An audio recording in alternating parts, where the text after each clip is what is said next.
Hey guys, I'm Kalilah Reynolds and I'm back with another episode of What's in It for Me, brought to you in partnership with the Ministry of Finance. Now this week we're talking about the abolition of the minimum business tax. What's in it for me? What's in it for you? We're about to find out. I'm joined by the Acting Director of the Tax Policy Development in the Tax Policy Division here at the Ministry, Madge Ramsey. Hi Madge. Hello, thank you for having me. All right, so the minimum business tax was actually abolished in April of this year. Yes. Announced it in the House of Representatives and all that during the budget debate. But tell us what it was. What was it designed to do? The minimum business tax is a charge levied on gross income by individuals and company, and it is based on a prescribed amount. So first of all, what's gross income?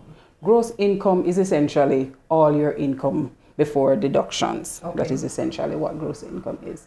In terms of the prescribed amount, we had two prescribed amounts. Between the 1st of April 2014 to the 10th of June 2015, that rate was $3 million.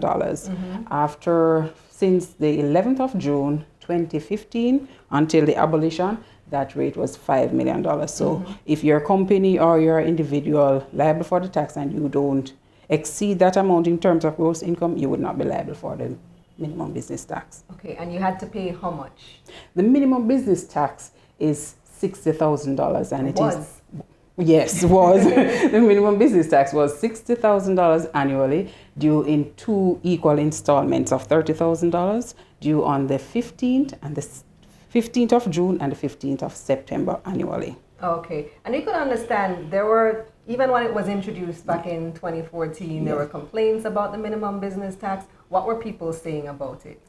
They were considering that the tax was, so in some cases, a nuisance tax, especially for your larger companies who would have been liable for the income tax, and then they would have to pay this minimum business tax that would be set off against their income tax. So they found it as nuisance tax.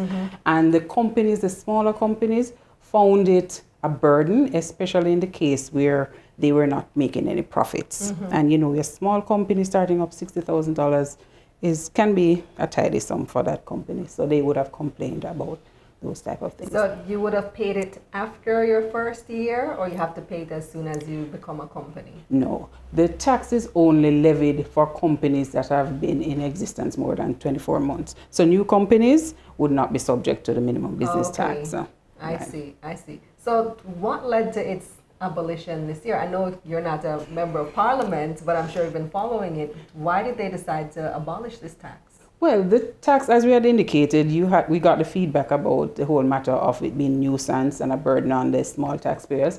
But it was also intended, the abolition was intended to help stimulate registration of companies, because we want to have more companies involved in productive activity and we need more companies to be formalized. So you'd want them to be registered. So that was part of the initiative in terms of abolishing the minimum business tax. And it seems to have worked, because I just saw something last week from the Companies Office of Jamaica saying that the number of new businesses that have registered has increased by 100%. Yes. It's doubled. Yes.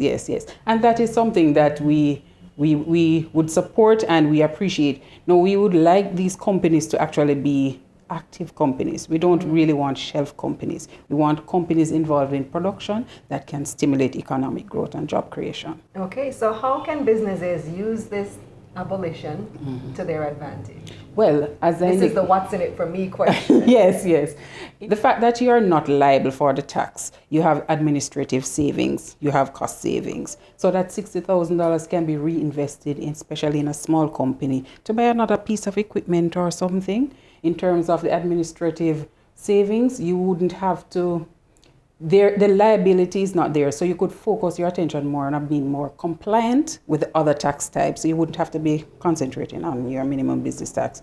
You focus on your GCT and those sort of things. All right, good. Well, I look forward to you telling us more about the minimum business tax on our next episode of What's in It for Me. Thanks, Madge. Thank you. That's What's in It for Me, brought to you in partnership with the Ministry of Finance. Check out their social media. They're all over social media, Twitter, Instagram, Facebook, at MOF Jamaica. And you can also check out their YouTube channel, the Ministry of Finance. I'm Kalilah Reynolds. See you next time.